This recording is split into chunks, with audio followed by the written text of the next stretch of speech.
I'm Elizabeth Bowman, and this is the Opera Glasses podcast. This will be my final episode as host, and what better guest than my successor, Michael Jones, who's taking over the editorial director position at Opera Canada. I'm really excited to chat with him about his journey to this role and what he sees for the future of opera in Canada. Michael, welcome to the Opera Glasses podcast. Thank you so much, Lizzie. I'm really pleased to be here.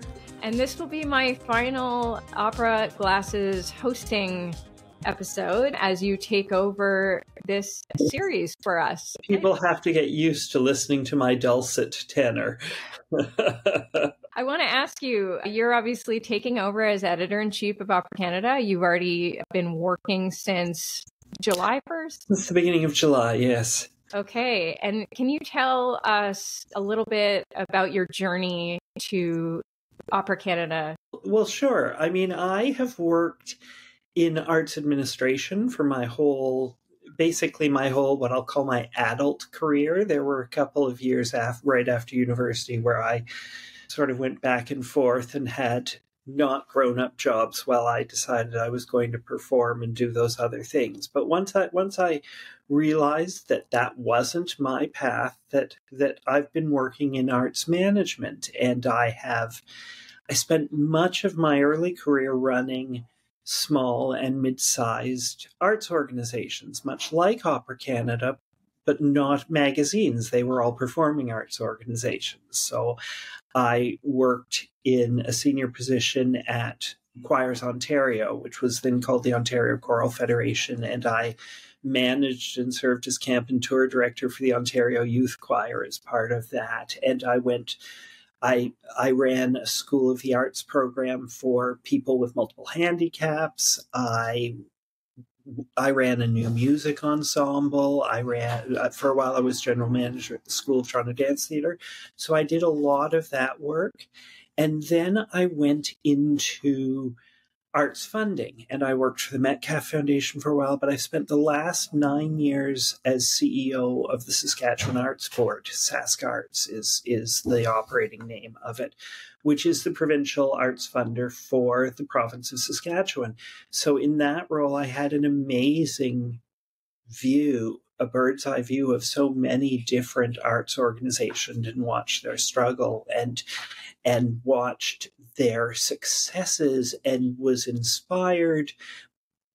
I had always gone into funding intending to eventually take that knowledge back and go to work in the sector, because my heart really lies with these small arts organizations. What I didn't realize was that it was actually going to be a retirement gig, that I was going to officially retire from the government of Saskatchewan, return to Toronto, and take on freelance opportunities, one of which is as editorial director at Opera Canada, and I'm thrilled to be here. Well, the culmination of knowledge throughout your career is super beneficial to sort of all the story assignments and understanding the state of the arts across Canada, and also just looking at it abroad with Canadians working all over the place. I mean, it's a really exciting time. I mean, it's obviously a tumultuous time, but I think you bring a huge depth of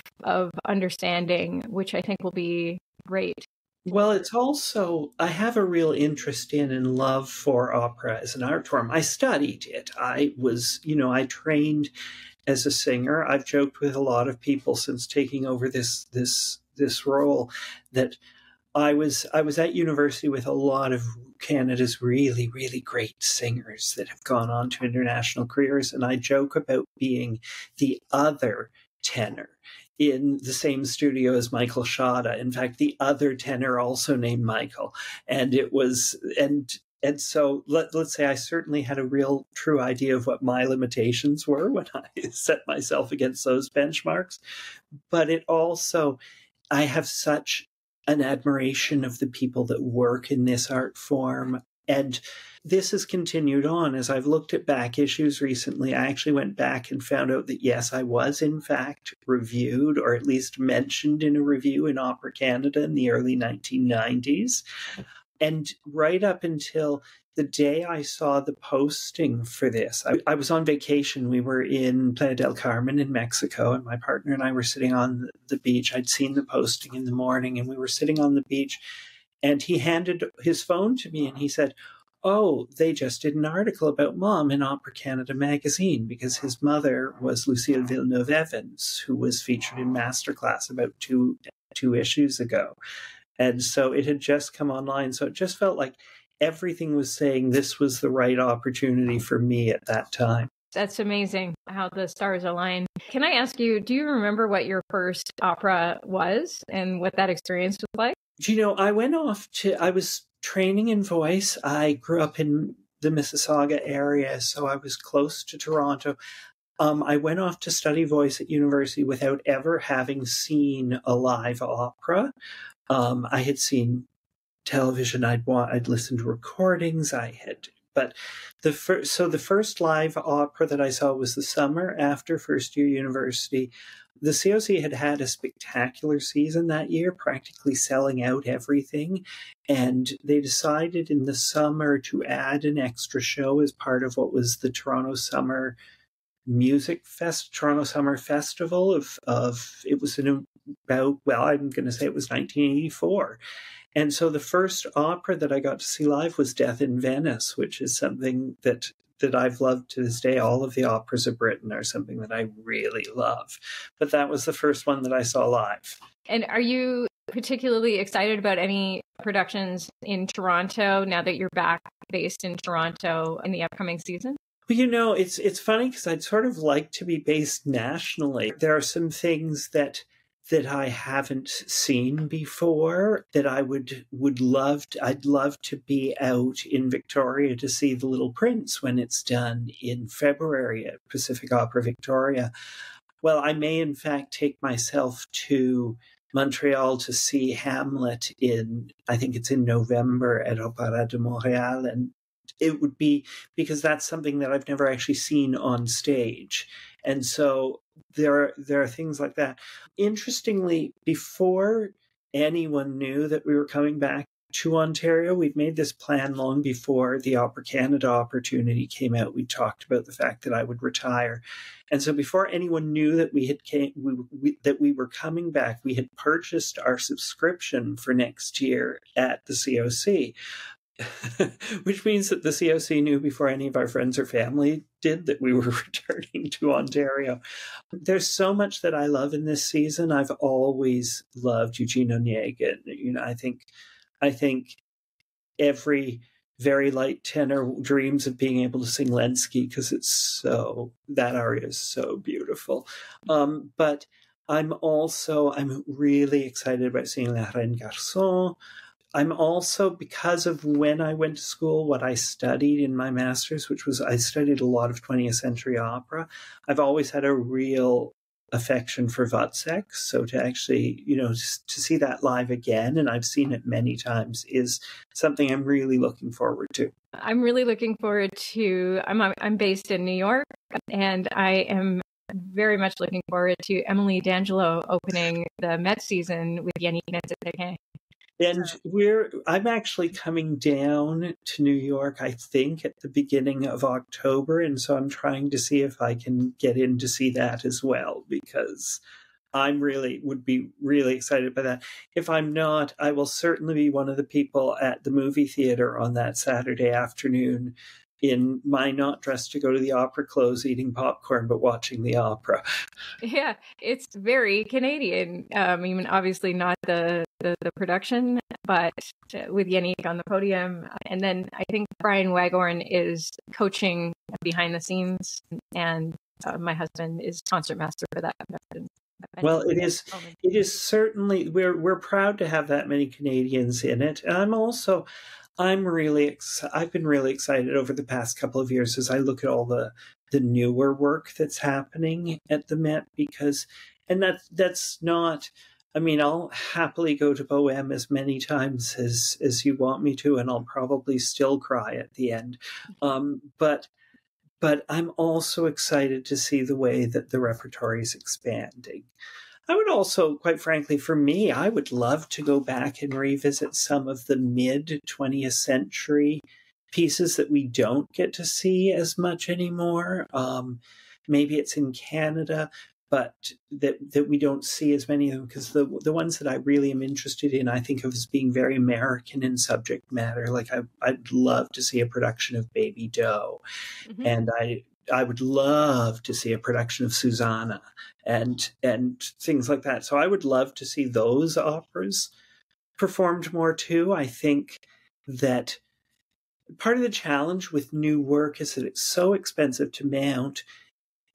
It might be exciting when you can say you're seeing the world premiere, but it's harder sometimes to sell the second and third productions of a piece. And there are works certainly that have entered repertory, and the way that Dead Man Walking has, but it's challenging. And those are the pieces I'd really like to revisit, some of those from the mid 20th century that I didn't think get enough, as well as making sure there are multiple productions of, because I think it would be, I think about the Hours at the Met recently, and it was such a beautiful production, but I'd also like to see how it was envisioned by a different director, by three different singers, as much as I think the trio of Renee Fleming, Joyce DiDonato, and Kelly O'Hara is pretty unmatchable. I'd like to see how three different singers would interpret those roles. I want the opportunities to see these pieces over and over again. I really liked that opera. Oh my goodness. I won't get into it, but that scene with the child who's singing, they're baking. The mom is baking, and she can't stand that the child is making a mess, and like, all moms can relate to this, but that's not an experience that I share with you, Lizzie. So. Anyway, the level of mom guilt that I was feeling in that scene, because they were projecting this mom as not a wonderful character, and we've all been there where, flowers going everywhere, and you're like, don't touch that, except the whole scene, the way they do it, it's escalating and because in that production, it was Kelly O'Hara, of course, singing that role. And she has such an unusual background for an opera singer, because she's worked so much in Broadway and straight theater, and she's on television. So she's very, very grounded as an actor, and you believe in the honesty. And yes, I can imagine that would make you feel. Oh, that was very powerful. Anyway, back to Opera Canada. Lots of things ahead for Opera Canada. Obviously, as I helped, get things moving along in terms of digital, and also obviously some print content. But I mean, now let the audience know what to expect moving forward. Well, we're in the middle of embarking on a really, really exciting extension of the digitization work that you were doing. It's been really quite amazing. So we received an incredible grant from the Ontario Media Development Corporation, from their magazine fund, and it's about things that can be revenue generated, and it's allowing us to digitize all of the past issues, of like all of the back issues, all the way back to the first 4-page issue in January, February of 1960, and to digitize those and begin to make those available in various ways. We're at the process now of, I think as of this morning, there's about between 260 and 265 issues of Opera Canada magazine over the years. And I think as of this morning, I now have 80 of them in PDF format. I just got a large number of that. But I've also been going through all of the issues that predate when we have PDFs, making sure that we have single copies of everything, actually making sure that we have duplicates of everything, because it's much cheaper to scan them if you can actually sacrifice an issue, but you don't want to do that if it's the last issue that you have. So we have I have some where I have only one copy and some where we have multiple copies, but they're going off. I think they're going to be scanned next week, and I expect that we will have this huge resource in hand figuring out how to make it available. We should have that by about the beginning of November, at least. They'll all at that point be on my computer. And it was really, really exciting. And it's really, Opera Canada is in many ways the only history that we have of this art form in this company, the only complete history. It looks at all of the companies, it looks across the country. It really tracks productions. And when I was a graduate student and studying what was then contemporary opera, I was a big fan of Die Soldaten and Teufel von Loudon and those very avant-garde operas from the 60s. I was doing most of my research from sources like Opera Canada and Opera News and Opera out of UK, because the only history of that period for scholars to look at is what is in these journals that come out, because that's how we track modern history. And so I really think that Opera Canada is about reaching all sorts of audiences. One of the teasers that I think I'm going to start, not in the fall issue, which is pretty much about to go to press shortly, but in the winter issue, I think I want to go back and revisit something from the archives in every issue. Look at the issue exactly 50 years before. So as I plan for the winter 2024 issue, I actually have sitting on my desk here, I have the winter issue from 1974. Actually, that was the winter from 1975. I pulled the wrong issue. But it's about sharing those stories, because it's amazing how interesting those stories are. Just to look at that one issue, Jerome Hines, who was an amazing Canadian singer, writing about what it was like shaping his career. And he wrote the article himself. So it's a fascinating thing. And I'm hoping that we have all sorts of different ways to use that archive and the extraordinary wealth of material that we've accumulated over 65 almost years. So do you think that users will be able to go to the website eventually and search a name and these articles will pop up and they can read them? Or that would be my goal. They're all being scanned with OCR, which is character recognition. I'm not sure what the O stands for. One of the technical people will probably put it in a note to the side of this podcast. But so that all the words are recognizable, they would turn up in search engines if you search for them. Eventually, I would love to have a really complete index of all of these too, so that people could actually see and go back. And this is a large project, and as you know, Lizzie, we're a very, very small, lean organization for Canada. So it's about how we can get these things done and when they'll come to life. Well, I think that's great, because I believe that people who read Opera Canada would subscribe to the digital version of Opera Canada, especially with all of the access to the archives. It's an opportunity for monthly revenue that the magazine definitely needs, and they would get a huge value for that. I personally, I think it's an incredible value, and I only say that because I'm sitting in my home office right now with all of these issues that I can't seem to stop myself from paging through, because it's not just about.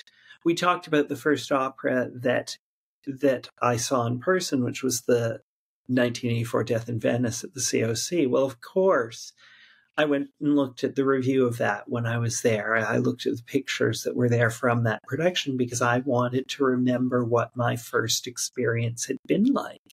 And the ability to go back and do that, to think about the things that I saw over the years that were so important to the way that I think about opera and its presentations, and to be able to go back into the archives of the magazine, which I, of course, have sitting around me at this point, and just bring those things back to mind so that I can look at some of the early pieces that Tapestry Opera was doing when it was called various different names over the years, but some of the pieces it developed under the leadership of Wayne Strongman and Claire Hopkinson, and how amazing those pieces were, and how exciting it is to be able to go back and have those memories, just as someone who's an opera lover, not as someone who is researching. But if I wanted to research what did new opera look like in the 1980s in Canada, this is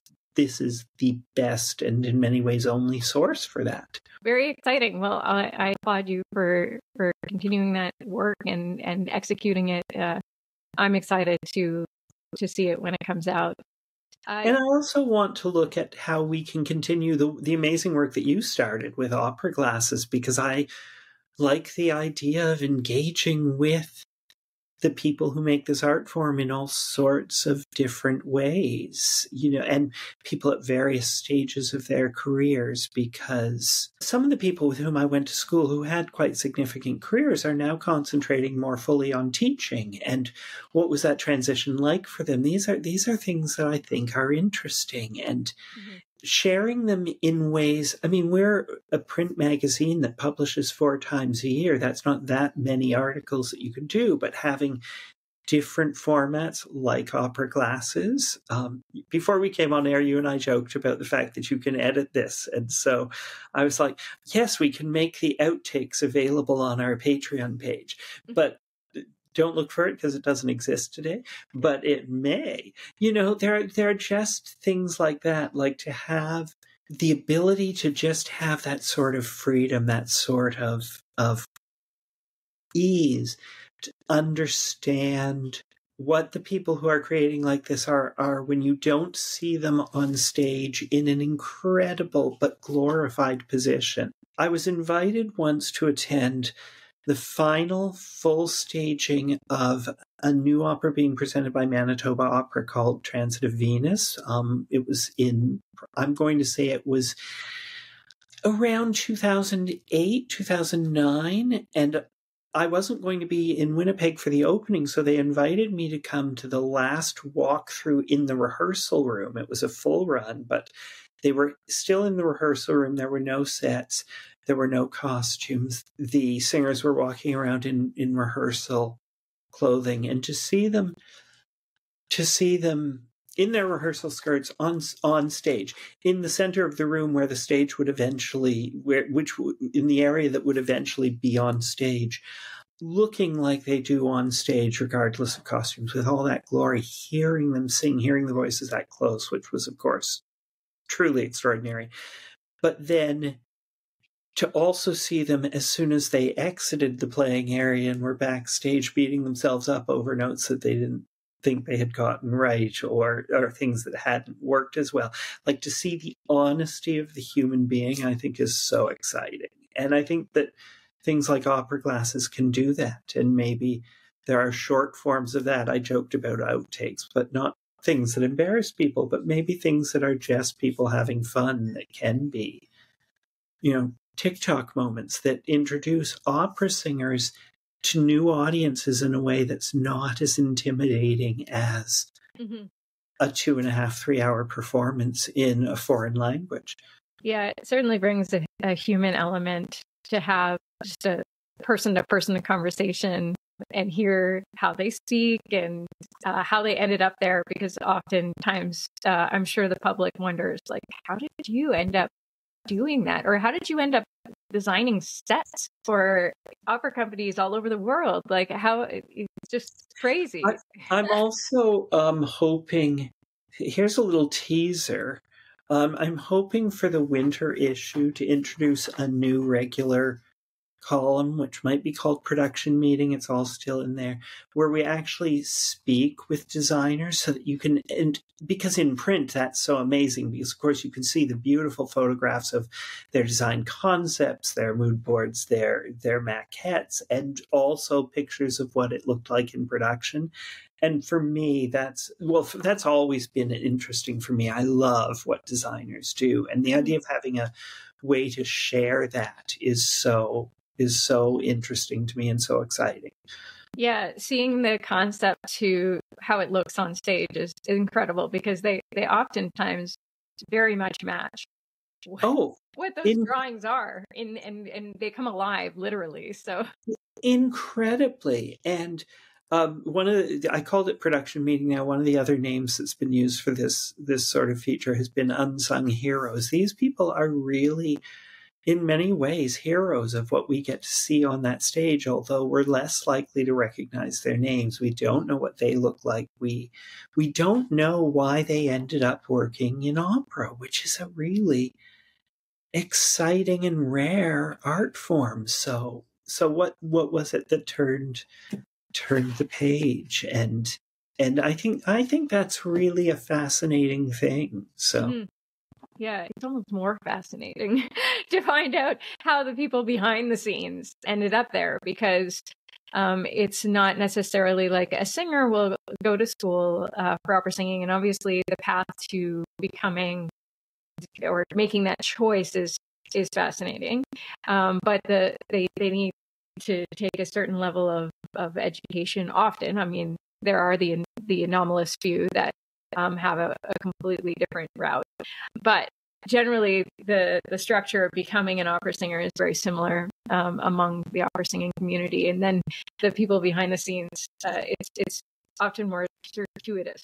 And unusual, like, because I was interested in stage direction when I was younger and starting out, and I worked in that a little bit and loved every moment of it. But one of the questions when I announced as a naive, let's say mid-20-year-old, although I really don't admit ever to being more than 21. I'm 21. When I was an earnest 21-year-old at that point who wanted to direct opera, everybody asked, well, are you a stage manager? And at the time, that was considered a route into opera direction, was to actually be a stage manager. And it was a role that I didn't completely understand. And I thought, I don't want to be a stage manager. This is what I want to do. And of course, now later, looking back on my naivete at the time, I actually probably should just have been a stage manager in life, because it's one of those things that now, as I understand that role fully, I think I would have been great, and I probably would have loved being a stage manager. I probably missed a calling. Gotta applaud all the stage managers out there, because it takes an extreme amount of detail. It's about detail and organization, but it's also about being calm there were a number of years I was working for various summer theaters in Ontario, and after a while doing it, there was one company I worked with quite often, and I loved going back there because I knew that the person who ran this company always got us great stage managers. And I was like, I only want to do it if I know that there's a good stage manager. Yeah, you certainly have to remain calm at all times. Like the stage is on fire and the stage manager is just still zen breathing, and they think with clarity in moments of chaos. So now I'm going to do something that we didn't talk about at the beginning of doing this, but because this episode sort of marks the transition from you having, sorry, you probably are now hearing a cat in the background. She's saying she needs attention.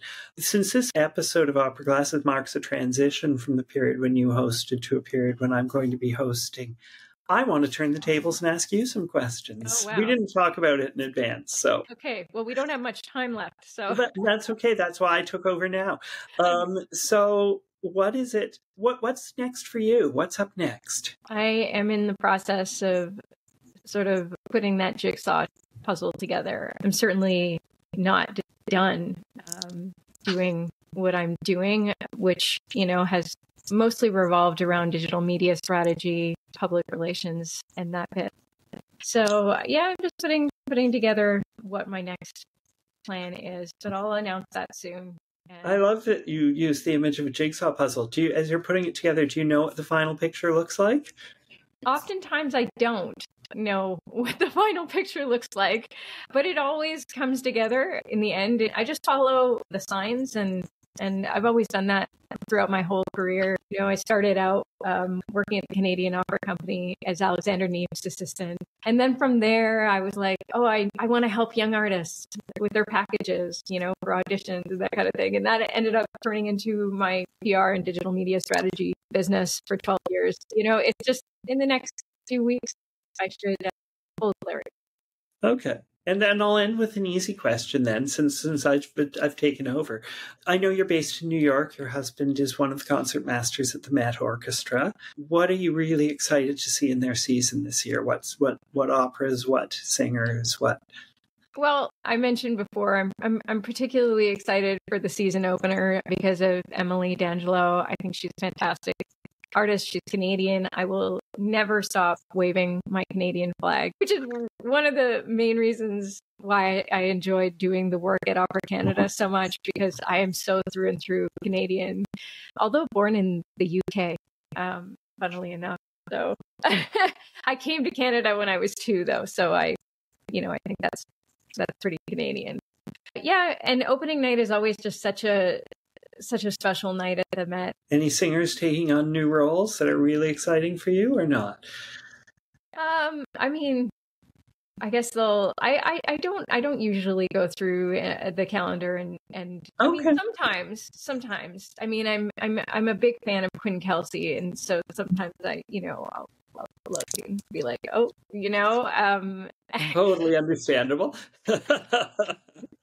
You know, there are sometimes some singers where I'm like, I absolutely have to see that. But oftentimes, I like to be surprised. And I also have the inside scoop with Ben working there. So he'll say like, oh, you've got to see this one, or you've got to see that one. So I trust his opinion, and then I go and see what. Wonderful. Yeah. Okay. Well, thank you for answering questions. You see, to turn it on back on you.